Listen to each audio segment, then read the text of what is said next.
Hari ini, mari kita membahas firman Tuhan. Judul khotbah hari ini, nama mereka akan tertulis di dalam kitab kehidupan. Di antara ajaran-ajaran Tuhan, ada kebenaran tentang kitab kehidupan. Ada gereja yang mempunyai kitab kehidupan itu, dan ada juga gereja yang tidak. Gereja yang didirikan oleh Tuhan dengan darahnya sendiri, ketika dia datang ke bumi ini, harus mempunyai kitab kehidupan itu. Jadi, kitab kehidupan itu disebut sebagai kitab kehidupan milik anak domba. Apa yang akan terjadi bagi orang-orang yang namanya tidak tertulis di dalam kehidupan milik anak domba? Mereka tidak bisa menyembah Tuhan. Mereka tidak memiliki roh Tuhan di dalam mereka. Jadi, mereka tidak bisa datang kepada Tuhan dan menyembahnya dan menghormatinya. Demikianlah firman Alkitab. Saudara-saudari, bolehkah saya menyimpulkan dulu? Gereja manakah yang mempunyai kitab kehidupan? Gereja Tuhan, di mana Tuhan Elohim datang, mempunyai kitab kehidupan. Mari kita lihat arti kehidupan sesuai dengan kebenaran di kitab Wahyu pasal 13. Kalau kita belajar ajaran dari Wahyu pasal 13 ayat 6, di situ tertulis, lalu ia, yaitu binatang itu, membuka mulutnya untuk menghujat Allah. Yang menghujat Tuhan adalah pasti setan, bukan?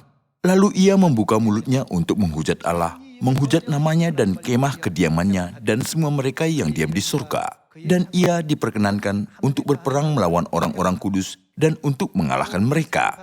Dan kepadanya diberikan kuasa atas setiap suku dan umat dan bahasa dan bangsa. Dan semua orang yang diam di atas bumi akan menyembahnya. Menyembah siapa? Menyembah binatang, yaitu setiap orang yang namanya tidak tertulis sejak dunia dijadikan di dalam kitab kehidupan dari anak domba yang telah disembelih. Apa peran dari binatang itu? Ia menghujat Tuhan dan memfitnah nama Tuhan dan menghalangi segala pekerjaan Tuhan. Di sini ia diungkapkan sebagai binatang, tapi ia adalah setan. Semua orang di bumi ini yang namanya tidak tertulis di dalam kitab kehidupan dari anak domba akan menyembah siapa? Mereka akan menyembah setan yang menghujat Tuhan. Tuhan telah menuliskannya di dalam Wahyu Rasul Yohanes. Firman-firman dari 66 kitab adalah kebenaran. Tidak ada kebohongan.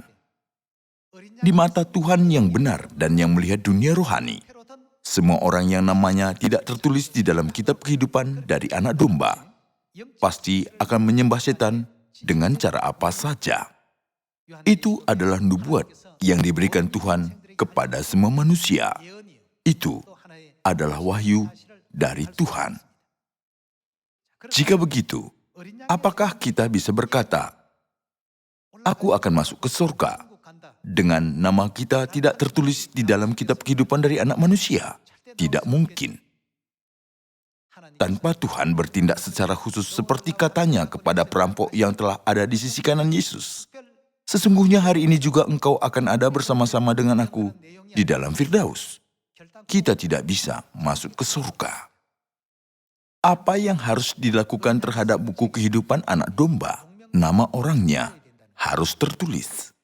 Orang-orang yang namanya tidak tertulis sejak dunia dijadikan sampai hari terakhir di dalam kitab kehidupan dari anak domba akan menyembah binatang itu. Itulah nasib mereka. Alkitab merupakan sebuah kitab nubuatan dan juga firman-firman Tuhan yang berperan sebagai teleskop yang melaluinya kita bisa melihat masa depan kita. Di antara firman-firman Tuhan itu, ada firman, setiap orang di dunia yang namanya tidak tertulis di dalam kitab kehidupan akan bagaimana menyembah binatang itu. Apakah mereka bisa tergolong orang-orang yang akan diselamatkan? Mereka berdiri di pihak kekuasaan yang menghujat Tuhan dan menghalangi segala pekerjaan Tuhan. Bagaimana mereka bisa masuk ke surga? Jadi kita harus mengerti betapa pentingnya kitab kehidupan itu bagi kita. Namaku tertulis di dalam kitab kehidupan. Kita tidak hanya boleh berpikir, namaku sudah tertulis. Itu adalah firman kebenaran Tuhan. Sejak nama kita dihapus dari kitab kehidupan, hati kita untuk takut akan Tuhan juga dihapuskan. Kepada orang-orang yang namanya tertulis di dalam kitab kehidupan dari anak manusia, Tuhan memberi berkat rohani dan hikmat untuk menuntun mereka ke keselamatan dan membimbing mereka dan membesarkan mereka. Orang-orang yang namanya tidak tertulis dalam kitab kehidupan akan melakukan seperti yang dilakukan binatang itu. Apa yang dilakukan binatang itu? Mereka menghujat Tuhan. Tuhan telah menunjukkan kepada kita kepentingan kitab kehidupan dan perbuatan mereka yang namanya tidak tertulis di dalam kitab kehidupan melalui wahyu Rasul Yohanes. Saudara-saudari, nama kita sudah tertulis di dalam kitab kehidupan. Jadi kita harus bersukacita dan memuji Tuhan dengan berkata, "Aku sungguh-sungguh bahagia. Aku sungguh-sungguh bersyukur." Mari kita baca Lukas pasal 10 ayat 17. Kemudian ke-70 murid itu kembali dengan gembira dan berkata, "Tuhan, juga setan-setan takluk kepada kami demi nama-Mu." Lalu kata Yesus kepada mereka, "Aku melihat iblis jatuh seperti kilat dari langit. Sesungguhnya, aku telah memberikan kuasa kepada kamu untuk menginjak ular dan kalajengking, dan kuasa untuk menahan kekuatan musuh, sehingga tidak ada yang membahayakan kamu. Namun demikian, janganlah bersukacita karena roh-roh itu takluk kepadamu. Tetapi bersukacitalah karena apa? Karena namamu ada terdaftar di surga." Kita harus bersukacita bahwa nama kita terdaftar di dalam kitab kehidupan di surga. Setan-setan pun takluk kepada kami. Jangan bangga diri dan bersukacita karena kuasa seperti itu. Tetapi bersukacitalah karena namamu ada terdaftar di dalam kitab kehidupan di surga. Saudara-saudari, apakah nama Anda tertulis di dalam kitab kehidupan di surga atau tidak? Jika tertulis, hari Sabat ini kita harus berkata kepada Tuhan, "Tuhan, aku sungguh bersukacita. Tuhan, terima kasih banyak." Bukankah kita harus memanjatkan kemuliaan dan pujian kepada Tuhan? Kalau begitu, jiwa-jiwa yang telah berbuat di surga dilemparkan ke bumi ini, berdiam bersama di atas bumi ini. Kalau begitu, bumi ini adalah sebuah kota perlindungan, di mana jiwa-jiwa yang berdosa di surga dikurung. Kita sedang dikurung di dalam penjara rohani. Supaya kita kembali ke kerajaan surga, kita harus diakui oleh Tuhan untuk masuk ke surga sebagai orang-orang yang benar-benar bertobat dengan tolak ukur Tuhan. Di dalam manakah nama-nama mereka ditulis? Di dalam kitab kehidupan. Nama Anda juga telah ditulis begitu Anda dibaptis, bukan? Mungkin ada yang berpikir di antara Anda semua, apa hubungannya namaku tertulis di atas bumi ini dengan di surga? Apa yang kita ikat di dunia ini akan bagaimana? Akan terikat di surga. Dan apa yang kita lepaskan di dunia ini akan terlepas di surga. Itulah sebabnya nama kita sudah terdaftar begitu kita dibaptis. Ketika kita jatuh dari surga ke bumi ini, kita orang-orang berdosa. Tetapi di atas bumi ini kita menerima belas kasihan Tuhan, sehingga kita diampuni melalui darah kudus Kristus. Kita percaya hal ini dan menerima baptisan untuk taat pada ajaran Tuhan. Apabila kita taat pada firman-firman Tuhan dalam kehidupan kita, Tuhan akan memanggil nama kita yang tertulis di dalam kitab kehidupan pada hari-hari terakhir. Hai Sikim, marilah. Hai Sili, marilah. Hai Julian, marilah. Hai Santi, marilah. Di antara orang itu, hanya orang-orang yang namanya dipanggil Tuhan akan masuk ke dalam kerajaan surga. Nama mereka tertulis di dalam kitab kehidupan dan mereka dibersihkan dengan firman Tuhan setiap hari. Entah mereka tahu atau tidak, Tuhan terus mencurahkan dan melimpahkan berkat-berkat surgawi yang dijanjikannya ke atas mereka. Untuk kita kembali ke surga, nama kita harus ditulis di dalam kitab kehidupan. Tetapi itu tidak mungkin dengan tubuh dosa ini.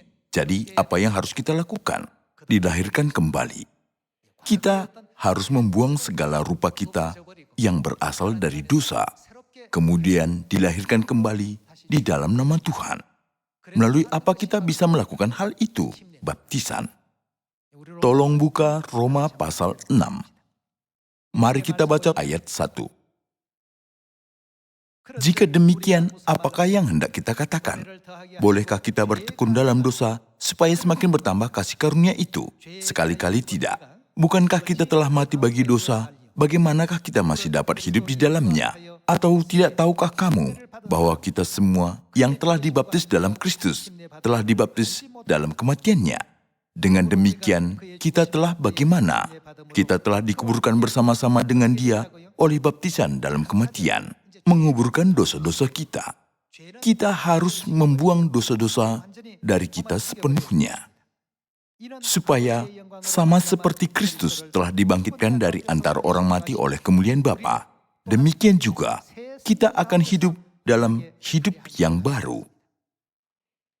Kita perlu membuang rupa lama kita yang penuh dengan dosa dan membunuh itu secara rohani. Apa yang dilakukan melalui baptisan di dalam Tuhan, itu adalah kelahiran untuk hidup yang baru. Tuhan akan menuliskan nama mereka di dalam kitab kehidupan dari anak domba. Karena kita dilahirkan kembali di dalam Tuhan melalui kelahiran baru.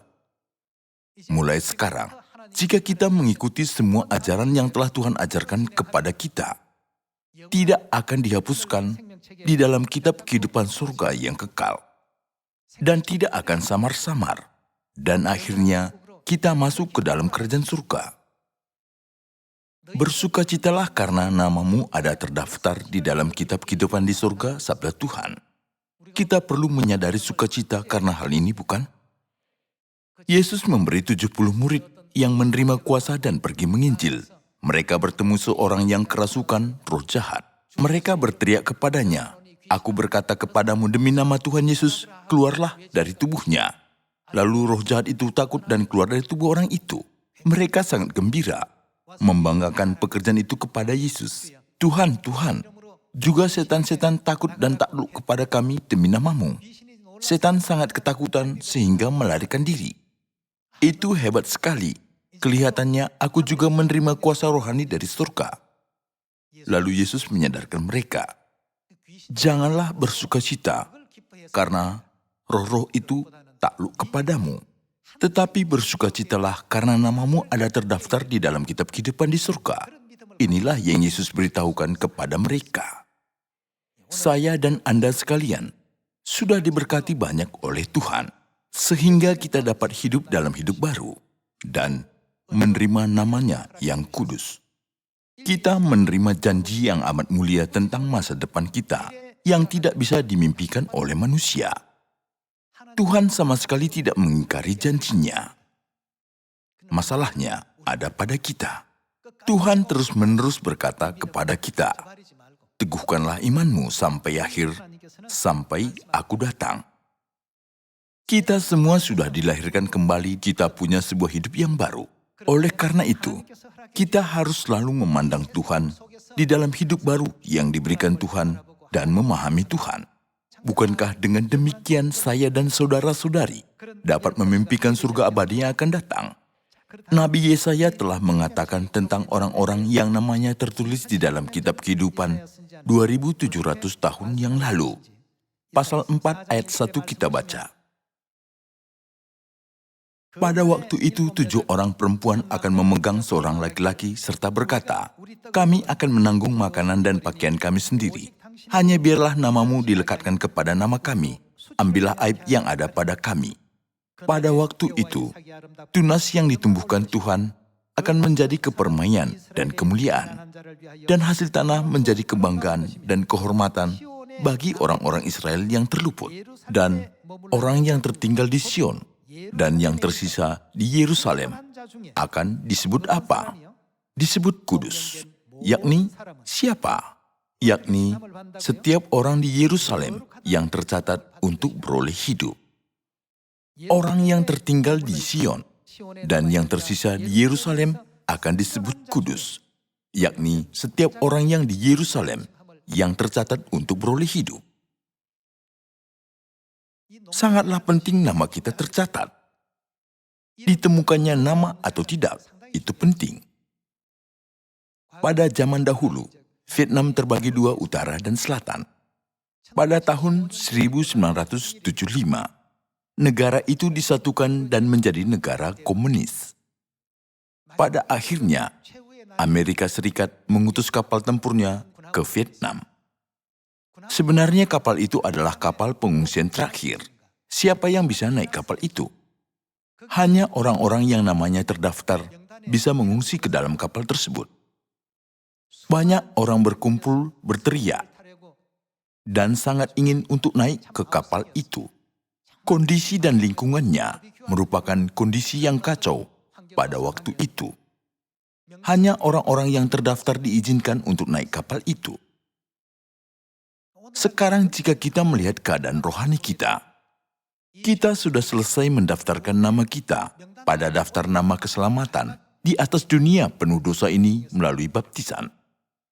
Ketika kita berkata, kamu akan diberkati Tuhan jika dibaptis, satu orang pun tidak boleh ragu-ragu untuk dibaptis.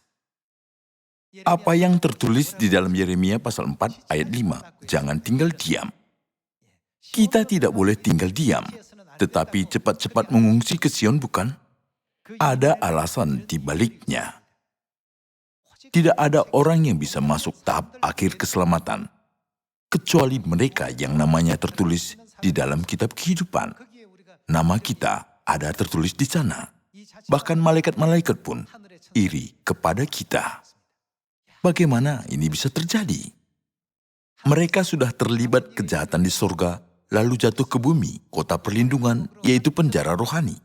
Namun, bagaimana mereka bisa menerima kasih Tuhan yang agung? Apalagi mereka akan menjadi imamat yang rajani dan akan memerintah di surga untuk selama-lamanya. Hal ini sungguh-sungguh dramatis dari sudut pandang rohani. Kita terpilih untuk hal ini. Terdapat nama kita di situ, betapa bangga dan bahagianya kita. Bukan di atas bumi yang sekecil seputir debu dari alam semesta ini. Tetapi di dalam alam semesta, nama Anda sekalian tertulis dan bahkan menjadi anak-anak Tuhan. Saudara-saudari, alangkah senangnya karena nama kita tertulis di dalam kitab kehidupan, bukan? Setelah tahu berkat-berkat ini, adakah orang yang berkata, hapuslah namaku dari kitab kehidupan? Perkataan itu sama dengan, biarkanlah aku ke neraka.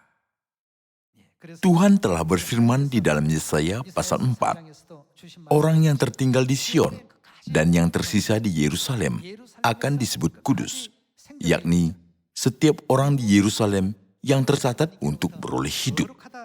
Orang-orang yang berdosa tidak bisa jadi kudus. Tetapi Tuhan menghapuskan semua dosa yang telah kita perbuat melalui baptisan sesuai dengan janjinya. Dan memberkati kita hidup dalam hidup baru dan membuat nama kita tertulis di dalam kitab kehidupan. Berkat dan rahmat telah kita terima dari Tuhan sampai kita memasuki kerajaan surga. Kita harus berusaha nama kita tetap tertulis di dalam kitab kehidupan, bukan? Jika begitu, penglihatan apa yang telah diterima Rasul Yohanes tentang mereka yang namanya tidak tertulis di dalam kitab kehidupan, mari kita cari tahu di dalam Wahyu pasal 20, ayat 11 kita baca. Lalu aku melihat suatu takhta putih yang besar dan Dia yang duduk di atasnya. Dari hadapannya lenyaplah bumi dan langit dan tidak ditemukan lagi tempatnya. Dan aku melihat orang-orang mati besar dan kecil. Orang-orang mati adalah orang yang tubuhnya mati. Mereka berdiri di hadapan tahta Tuhan. Dan aku melihat orang-orang mati besar dan kecil berdiri di depan tahta itu. Lalu dibuka apa? Dibuka semua kitab. Dan dibuka juga sebuah kitab lain, yaitu kitab kehidupan. Dan orang-orang mati dihakimi menurut perbuatan mereka, berdasarkan apa yang ada tertulis di dalam kitab-kitab itu. Mereka dihakimi menurut perbuatan mereka seperti yang tertulis dalam kitab-kitab itu, ayat 13. Maka laut menyerahkan orang-orang mati yang ada di dalamnya, dan maut dan kerajaan maut menyerahkan orang-orang mati yang ada di dalamnya, dan mereka dihakimi masing-masing menurut perbuatannya. Lalu maut dan kerajaan maut itu dilemparkanlah ke dalam lautan api. Itulah kematian yang kedua, lautan api. Kematian yang pertama adalah kematian tubuh. Kematian yang kedua adalah kematian roh. Dan setiap orang yang tidak ditemukan namanya tertulis di dalam kitab kehidupan itu, ia dilemparkan ke dalam mana? Ke dalam lautan api itu. Saudara-saudari, seperti firman di sini, betapa pentingnya nama kita tertulis di dalam kitab kehidupan. Itu benar-benar hal yang berharga dan yang diperlukan. Sudah ditetapkan tempatnya bagi orang-orang yang namanya tidak tertulis di dalam kitab kehidupan. Menurut hukum surgawi di dunia rohani, tidak ada tempat lain selain dari lautan api yang bernyala-nyala untuk selamanya bagi orang-orang yang namanya tidak tertulis di dalam kitab kehidupan. Itulah sebabnya kita rajin memberitakan Injil dan membangunkan jiwa-jiwa. Kita tidak boleh dilemparkan ke dalam lautan api neraka itu, bukan? Kamu perlu hidup dalam hidup baru setelah menerima rahmat Tuhan yang diberikan Tuhan atas nama Kristus. Kemudian namamu bisa tertulis di dalam kitab kehidupan di surga. Seperti ini, kita sedang menyampaikan firman Tuhan, supaya mereka bisa menerimanya dan dibaptis, bukan? Perbuatan kita berdasarkan pada kepercayaan kita ini, menyelamatkan manusia dari surga dan menuntun mereka ke surga, bukan ke neraka. Dengan memikirkan hal ini, kita tidak boleh berhenti memberitakan Injil sesaat pun. Kita harus selalu memberikan kasih Tuhan kepada mereka, bukan? Setiap orang yang namanya tidak tertulis di dalam kitab kehidupan akan dilemparkan ke dalam lautan api dan tidak boleh menambah atau mengurangkan firman Tuhan. Jadi segalanya akan terjadi seperti firman ini, bukan? Kita perlu mengingat akan hal ini. Semua orang yang namanya tidak tertulis dalam kitab kehidupan dilemparkan ke dalam lautan api. Lalu bagaimana dengan orang yang tertulis namanya di dalam kitab kehidupan? Mari kita baca Wahyu pasal 21 ayat 22. Dan aku tidak melihat bait suci di dalamnya, sebab Allah Tuhan yang Maha Kuasa adalah bait sucinya. Demikian juga anak domba itu. Dan kota itu tidak memerlukan matahari dan bulan untuk menyinarinya, sebab kemuliaan Allah meneranginya dan anak domba itu adalah lampunya. Dan bangsa-bangsa akan berjalan di dalam cahayanya, dan raja-raja di bumi membawa kekayaan mereka kepadanya. Dan pintu-pintu gerbangnya tidak akan ditutup pada siang hari, sebab malam tidak akan ada lagi di sana. Dan kekayaan dan hormat bangsa-bangsa akan dibawa kepadanya. Tetapi tidak akan masuk ke dalamnya sesuatu yang najis, atau orang yang melakukan kekejian atau dusta. Tetapi hanya siapa? Hanya mereka yang namanya tertulis di dalam kitab kehidupan anak domba itu. Hanya orang-orang tersebut berhak untuk masuk ke dalam kota kudus di surga. Tuhan membiarkan nama kita tertulis di dalam kitab kehidupan, supaya kita bisa dipimpin ke rahmat-Nya yang luar biasa. Apakah Anda mau dibaptis? Ia berkata, maaf, lain kali saja. Orang itu tidak tahu apapun. Tidak semua orang berhak untuk namanya tertulis di dalam kitab kehidupan anak domba. Di antara orang, mana ada orang yang dapat mengambil bagian dalam perjamuan hidup, yakni baptisan, kecuali orang-orang yang menerima rahmat khusus dari Tuhan. Dengan memikirkan segala hal ini, betapa hebatnya nama kita tertulis di dalam kitab kehidupan anak domba. Tidak semua orang bisa masuk ke sana, bukan? Kekayaan dan hormat bangsa-bangsa akan dibawa kepadanya, tetapi tidak akan masuk ke dalamnya sesuatu yang najis, atau orang yang melakukan kekejian dusta, tetapi hanya mereka yang namanya tertulis di dalam kitab kehidupan anak domba itu.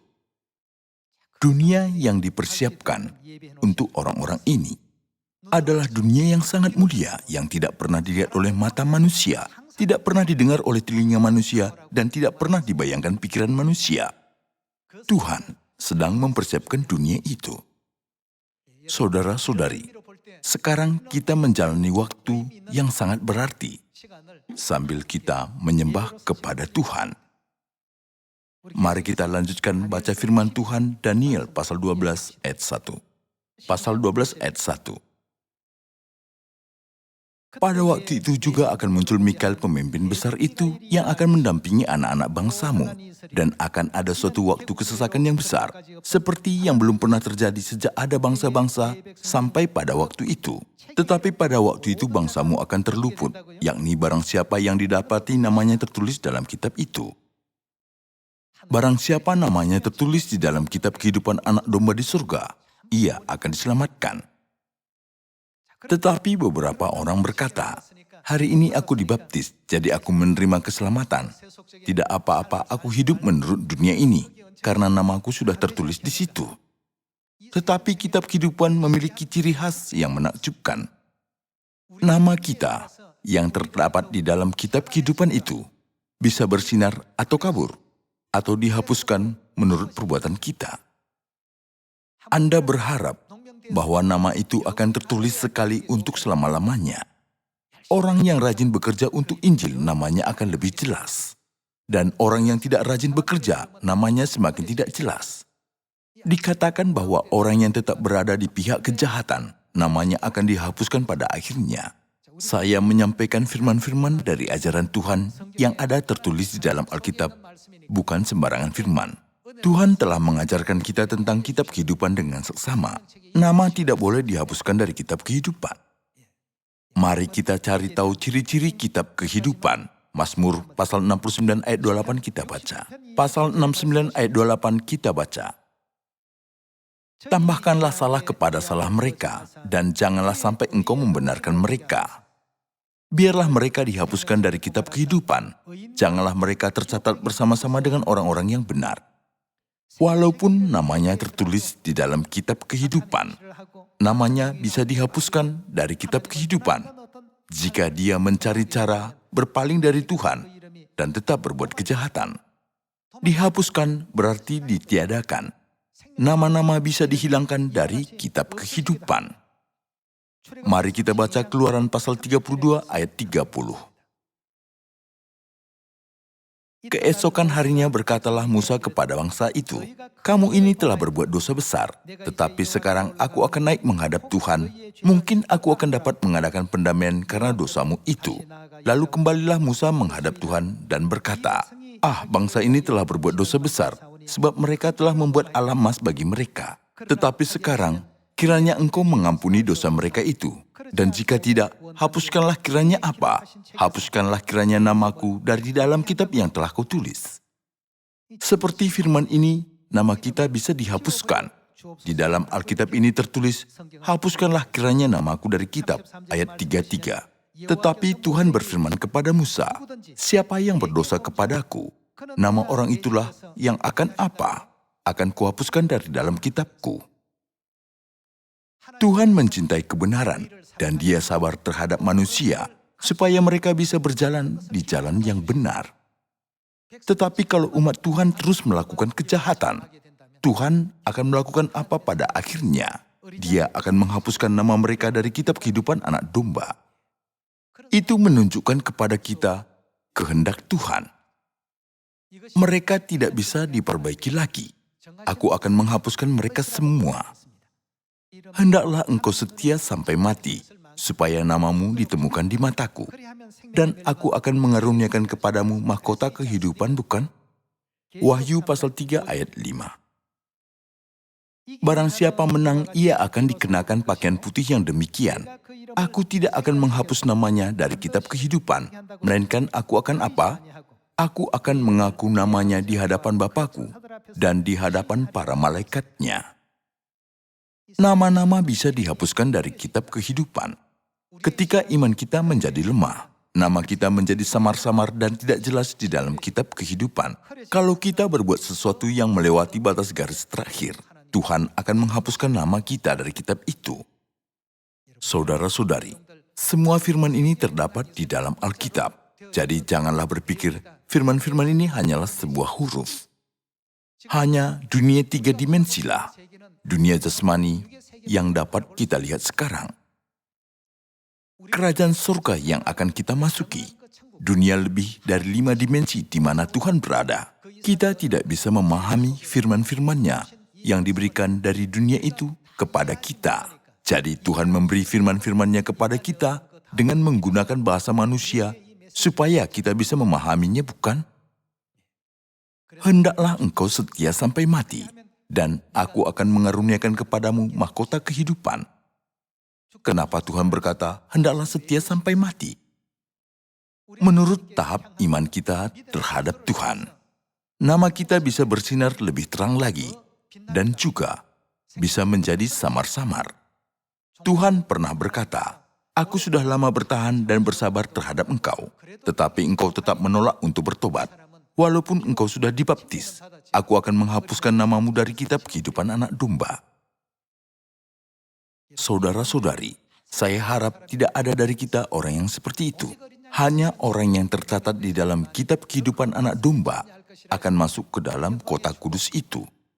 Saya ingin kita semua yang ada di Sion menerima berkat dan kemuliaan ini. Hari ini mari kita bersukacita karena nama kita tertulis di dalam kitab kehidupan di sorga. Seberapa terangkah namaku bersinar di dalam kitab kehidupan di sorga? Seberapa buramkah namaku? Jika ada yang berpikir bahwa namanya sudah samar-samar harus menyinarinya, bukankah harus terus memolesnya? Supaya Tuhan menjadi yang pertama melihatnya. Nama ini sangat bersinar terang. Nama siapa ini? Mari kita berusaha untuk nama kita segera ditemukan Tuhan. Sambil kita mempersembahkan kegirangan besar dan kemuliaan kepada Bapa dan Ibu. Kita sudah berbuat dosa di surga dan jatuh ke bumi ini. Tetapi saya mohon semua saudara-saudari mencapai pertobatan yang sempurna, supaya bisa kembali ke surga sebagai putra dan putri surgawi. Semoga Tuhan memberkati. Saya menutup khotbah. Terima kasih.